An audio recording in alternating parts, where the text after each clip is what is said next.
बिस्मिल्लाहिर्रहमानिर्रहीम। अस्सलाम वालेकुम डियर स्टूडेंट्स। इस वीडियो में हम जो रिसेंटली टेस्ट नंबर 7 हुआ है हमारे टेस्ट सेशन का, physics class 11 waves and vibration वाला टॉपिक चैप्टर का टेस्ट था जो कि बुध को हुआ था। ये उसका सोल्यूशन इस वीडियो में देखते हैं। जो आपने सॉल्व किए हैं टेस्ट, तो आप आपका टेस्ट जो है इससे मैच करके देख लें आपके कितने नंबर बनते हैं। तो सोल्यूशन देखते हैं। सबसे पहले एमसीक्यूज का।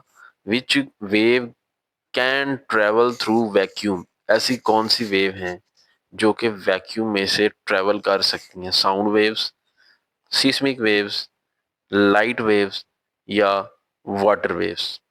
तो ये जो गिवन ऑप्शंस हैं इनमें लाइट वेव ऐसी वेव्स हैं जो कि वैक्यूम में ट्रेवल कर सकती हैं। तो पहले एमसीक्यू का जो सी वाला ऑप्शन है वो करेक्ट है। उसके बाद MCQ number 2, the principle of superposition is applies to. Principle of superposition कहाँ पे अप्लाई होता है? लीनियर वेव्स के लिए, नॉन लीनियर वेव्स के लिए, लार्ज एम्पलीट्यूड वेव के लिए या डाइफ्रैक्शन के लिए सिर्फ? तो ये जो प्रिंसिपल ऑफ सुपरपोजिशन है ना, ये सिर्फ लीनियर वेव्स के लिए है। वेव्स लीनियर होनी चाहिए, सर्कुलर वेव्स ना हो या किसी और पैटर्न की ना हो। तो लीनियर वेव के लिए एप्लीकेबल है। दूसरे का ए ऑप्शन करेक्ट है। उसके बाद तीसरा MCQ, the distance between two consecutive nodes. दो कंसेक्यूटिव नोड्स के दरमियान डिस्टेंस कितना होता है? तो ये हमें पढ़ा हुआ दो कंसेक्यूटिव नोड्स के दरमियान। ये बुक का जो टॉपिक है स्टेशनरी वेव वाला, उसमें हमने पढ़ा था the distance between two consecutive nodes is lambda by 2। दो कंसेक्यूटिव नोड्स हैं या दो कंसेक्यूटिव एंटी नोड है लैम्डा बाय 2, लेकिन अगर एक नोड और नेक्स्ट एंटी नोड हो, इनके दरमियान डिस्टेंस कितना होगा? तो उसका हाफ हो जाएगा, लैम्डा बाय 4। तो इसलिए अगर आपने एमसीक्यू नंबर 3 का बी लगाया हुआ है तो आपका बी ऑप्शन करेक्ट है। उसके बाद energy flow in stationary wave occur. Energy flow जो स्टेशनरी वेव में अक्कर हो रही होती है वो किस वजह से हो रही होती है? एंटी नोड्स की वजह से, नोड्स की वजह से, अलोंग दी वेवलेंथ या क्रस्ट एंड ट्रफ? तो ये भी बुक की लाइन है। मैंने एमसीक्यू की वीडियो भी बनाई हुई है। अगर आपने वो एमसीक्यू पढ़े होते तो ये आज आपके सारे एमसीक्यू सही होते, कभी गलत ना होते। अगर आपके गलत हो रहे हैं तो आप वो जरूर पढ़ें। जो मैंने एमसीक्यू, इंटरनल एमसीक्यू और इंटरनल शॉर्ट क्वेश्चन की वीडियो बनाई है, बुक पे निशान लगवाए हैं, वो लाजमी लगा लें। The energy remain standing in the medium between nodes. तो स्टेशनरी वेव में एनर्जी नोड्स से ट्रांसफर होती है। तो इसलिए हम एमसीक्यू नंबर जो 4 है उसका बी वाला ऑप्शन करेक्ट लगाएंगे। The number of beats per second is equal to, ये डेफिनेशन है बीट फ्रीक्वेंसी की। The number of beats per second, एक सेकंड में कितनी बीट्स हैं, वो difference between the frequencies of two tuning fork. D वाला ऑप्शन करेक्ट बनेगा। छठा MCQ in a close pipe which harmonic are present. Close pipe है तो हमने पढ़ा था जो इवन वाले हैं ना वो रिमूव हो जाते हैं, सिर्फ ऑड हार्मोनिक प्रेजेंट होते हैं। तो 6 का बी वाला ऑप्शन। अगला सवाल है, if the amplitude of wave is triple. अगर हम वेव का एम्पलीट्यूड ट्रिपल कर दें, the amount of energy is increase. तो एनर्जी कितनी इंक्रीज हो जाएगी? अब ये इसका जो आंसर है, इसका आंसर होगा 9 टाइम। ये वैसे भी बुक की जो एक्सरसाइज में एमसीक्यूज है ना, ये उसका स्टेटमेंट है। अब amplitude of wave, amount of energy, energy और एम्पलीट्यूड का ना जो रिलेशन है ना वो स्केयर है। Energy is directly proportional to square of amplitude. अब एम्पलीट्यूड अगर हम ट्रिपल कर रहे हैं तो 3 का स्केयर 9 होता है। तो इसलिए सी ऑप्शन करेक्ट होगा। आगे, a typical frequency range of microwave oven. तो ये माइक्रोवेव ओवन की फ्रीक्वेंसी रेंज कितनी होती है? ये भी एक्सरसाइज का जो न्यूमेरिकल है चैप्टर के एंड पे दिए हुए हैं उसकी स्टेटमेंट है। तो 10⁻9 टू 10⁻11 हर्ट्ज इसका करेक्ट ऑप्शन है। 10⁻9 टू 10⁻11 हर्ट्ज डी पे बन रहा है। लास्ट है, the bending of wave around obstacle. ये तो डाइफ्रैक्शन की डेफिनेशन है सिंपल, तो ये सी वाला ऑप्शन करेक्ट होगा। तो अगर आपने ये सही लगाए हुए हैं तो आप समझिए आपको 9 नंबर तो कंफर्म हो गए इस टेस्ट में। बाकी अब शॉर्ट क्वेश्चन पे चलते हैं। पहला शॉर्ट क्वेश्चन था, what do you know about red shift and blue shift? Blue shift और रेड शिफ्ट में क्या? ये डॉपलर इफेक्ट की एप्लीकेशंस है। तो ये अगर आपने लिखा हुआ है तो आप 2 नंबर लगा लें पूरे। Star moving away from the earth show red shift. The emitted wave has longer wavelength if it had been at rest, so spectrum shifted towards the longer wavelength, towards the red end of a spectrum. This is a star moving towards the Earth show blue shift. This is because wavelength emitted by the star would be shorter if star had been at rest. The spectrum is shifted toward the shorter wavelength through the blue end of the spectrum. तो यहाँ तक अगर आपने इस तरह दोनों point सही लिखे हुए हैं तो आप 2 नंबर अपने लगा सकते हैं। दूसरा है, what are the condition for the interference to occur. Conditions क्या हैं इंटरफेरेंस की? ये तो सिंपली एक्सरसाइज की स्टेटमेंट थी।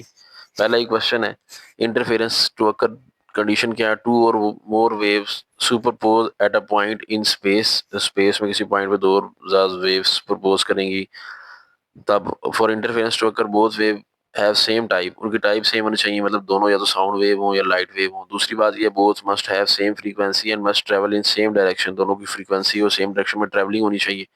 They should be a constant phase difference, उनका फेज डिफरेंस भी कांस्टेंट होना चाहिए, क्रस्ट क्रस्ट से मिले, ट्रफ ट्रफ से मिले। तो ये कंडीशन अगर आपने लिखी हुई है तो 2 नंबर आप लगा लें, अगर आपने सारी नहीं लिखी तो 1 नंबर मिलेगा। चलते हैं जी क्वेश्चन नंबर 3 पे। How would you apply Doppler effect in studying the cardiac problem in human. ये भी सिंपल एक्सरसाइज क्वेश्चन की स्टेटमेंट थी।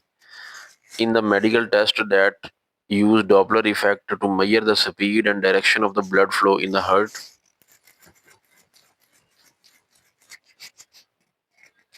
It helped the doctor to detect the problems such as narrow or leaky valves. It also used to adjust the pacemaker setting for the better heart function. तो ये heart का एक test है, उसमें use होता है फिर डॉपलर इफेक्ट का जो रिजल्ट है। तो ये अगर आपने लिखा हुआ है क्वेश्चन यूं करके तो आप अपने 2 नंबर लगा सकते हैं। नेक्स्ट क्वेश्चन नंबर 4 है, what is mean by diffraction, for what purpose the ripple tank is used. ये भी एक्सरसाइज का क्वेश्चन था। डायफ्रैक्शन के डिफाइन लिखते हैं, इट इज अ बेंडिंग और spreading of wave around the edges और an obstacle through a narrow opening. और ripple tank is used to demonstrate the wave property like reflection, refraction and interference and diffraction of water in lab setting. तो ये दोनों की define ही बस इसमें लिखना थी, यही रिक्वायरमेंट थी। अगर आपने डिफाइन लिख ली है तो 2 नंबर आपके हो गए। Next, state the principle of superposition. Principal of superposition की स्टेटमेंट लिखें। ये बुक का क्वेश्चन है, ये बुक का पेज नंबर 134 है। यहाँ से लेके यहाँ तक ये इसकी डिफाइन है। If the particle of medium simultaneously acted upon bye 2 waves then the resultant displacement of a particle is algebraic sum of their individual displacement, this is called principle of superposition। तो ये 2 line की define थी, अगर आपने लिखी हुई है ठीक है तो 2 नंबर लगा लेंगे इसमें। उसके बाद नेक्स्ट क्वेश्चन देखिए, differentiate between constructive and destructive interference.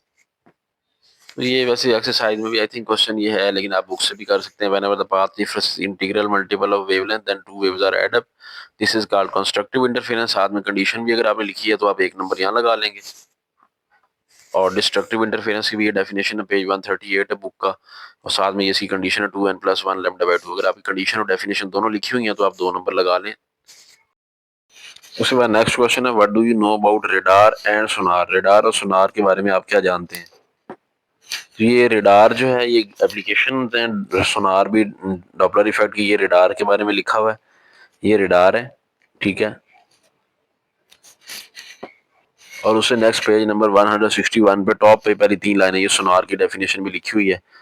तो सोनार से हम क्या करते हैं कि एक तो कोई ऑब्जेक्ट है जो कि डीप इन द ओशन लाई कर रहा है, उसकी हम डेप्थ फाइंड करते हैं। इसी तरह रेडार में हम क्या करते हैं, रेडार होता है कि कोई बाहर जो आउट ऑफ कंट्री को हमारे अगर दुश्मन है, उनका जहाज हमारे मुल्क में है तो हमें बता देता है हमारा रेडार सिस्टम के जहाज हमारी तरफ आ रहा है या हमारे मुल्क से बाहर जा रहा है दुश्मन का। तो ये सोनार और रेडार एप्लीकेशन है डॉपलर इफेक्ट की। ये आपने अगर लिखा हुआ है सही तो आप इसके 2 नंबर लगा लें, बुक से देख के भी चेक कर सकते हैं आप ये। उसके बाद लास्ट क्वेश्चन था पेपर का, what is the wave intensity, how it is measured. Wave intensity क्या है, इसको मेजर कैसे करते हैं। ये भी बुक के अंदर सही था। ये वेव इंटेंसिटी की डिफाइन है, it is measured of the power of wave and it is usually denoted by symbol I, it is measured in unit watt per metre square. तो ये डिफाइन है, ये हाउ इट इज मेजर्ड ये उसका answer है। अगर आपने दोनों चीजें लिखी हुई है तो 2 नंबर है, अगर एक लिखी है तो 1 नंबर लगा लेंगे। उसके बाद नेक्स्ट लॉन्ग क्वेश्चन था, stationery wave in stretch string के लिए केस के लिए हमने ये प्रूव करना है, F N is equal to NF1। ये stationary wave in stretch string वाला टॉपिक लॉन्ग में आया हुआ है बस। तो stationary wave in stretch string, पहला केस है स्ट्रिंग को जब हम मिरर से प्लग करते हैं, तो इसमें ये थ्योरी भी थोड़ी सी लिखनी है, जैसे कि यहाँ पे लिखी गई है थ्योरी। अगर नहीं लिखी है तो आपका 1 नंबर कट जाएगा। कुछ ना कुछ थ्योरी जरूर लिखा करें, बेशक डायग्राम को देख के जाए, डायग्राम में जो हो रहा है वही लिख लिया करें। तो जब मिरर से स्प्रिंग को प्लग करते हैं, देखिए 2 नोड और 1 एंटी नोड बन रहा है। जरा ये हाईलाइट करके बता दें कि 2 नोड और 1 एंटी नोड बनते हैं, सिंगल लूप बनता है। तो वेवलेंथ λ/2 होती है। फिर इसको हम सॉल्व करेंगे। ये सारा टॉपिक मैंने समझाया हुआ, वीडियो बनाई थी जब। तो ये उसकी स्पीड बता देंगे वेव की कितनी होगी जब स्टेशनरी वेव प्रोड्यूस होगी ऑन स्ट्रेच स्ट्रिंग। तो ये अगर आपने फंडामेंटल फ्रीक्वेंसी F1 निकाली है बिल्कुल इस तरह ठीक, तो आपके 2 नंबर इस क्वेश्चन के पूरे हो गए। String middle string is plugged at a quarter length से प्लग करेंगे तो 3 नोड 2 एंटी नोड बनेंगे। ये देखिए 1 2 3 नोड हैं और 2 एंटी नोड है, बिल्कुल डायग्राम करेक्ट होनी चाहिए, डायग्राम के नंबर है। बाकी फिर ये डेरिवेशन अगर आपकी ठीक है बिल्कुल, अगर आपने F2 is equal to 2F1 सही निकाल लिया है तो आपके 4 नंबर हो गए। ठीक है, अब 5वां नंबर आपको लास्ट वाले केस में मिलेगा। String is plugged at an arbitrary point, जब आर्बिट्रेरी पॉइंट से प्लग करेंगे तो नोड हमारे n+1 होगा तो एंटी नोड n होगा। ठीक है, क्योंकि हमारा जो नोड है वो हमेशा एक ज्यादा बन रहा है, एक कम बन रहा है एंटी नोड। तो अगर नोड n है, एंटी नोड n है तो n+1 नोड होगा। तो उसके लिए ये प्रूव करना था, हमने ये प्रूव कर दिया। तो अगर आपने यूं करके प्रूव किया है सारा इस तरह करके तो आप अपने 5 नंबर पूरे लगा सकते हैं। उसके बाद लास्ट क्वेश्चन ये हमारा न्यूमेरिकल है कि radio antenna broadcast 500 watt per meter of watts of power if a signal is received at a distance of 10 kilometre. कह रहा है कि रेडियो ट्रांसमिटिंग एंटीना है उसकी पावर है 500 वाट, सिग्नल जो हमें रिसीव हो रहा है ना वो 10 किलोमीटर से आ रहा है। What will be the intensity of the signal, तो सिग्नल की जो इंटेंसिटी है वो कितनी होगी।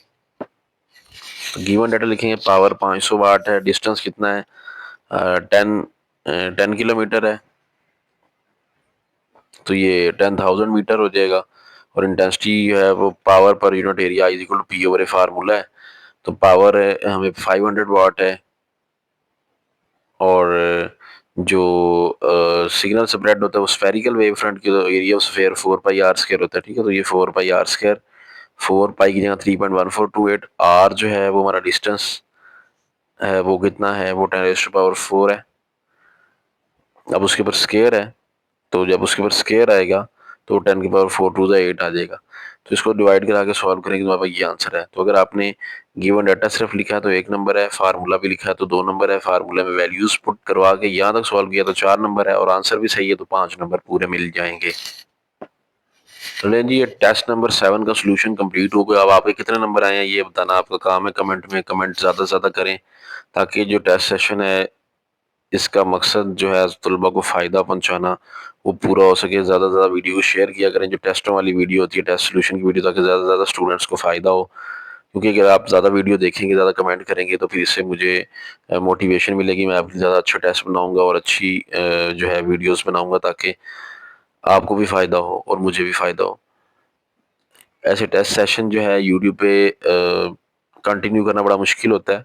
ये सारा आपके रिस्पॉन्स पे, अगर आपका रिस्पॉन्स अच्छा होगा तो ज़ाहिर बात है फिर मुझे भी टाइम देने में मज़ा आएगा आपको, क्योंकि आप ईमानदारी से टेस्ट अगर सॉल्व करेंगे, कमेंट्स करेंगे तो इससे मुझे आइडिया हो जाएगा कि आप वाकई शौक से टेस्ट दे रहे हैं।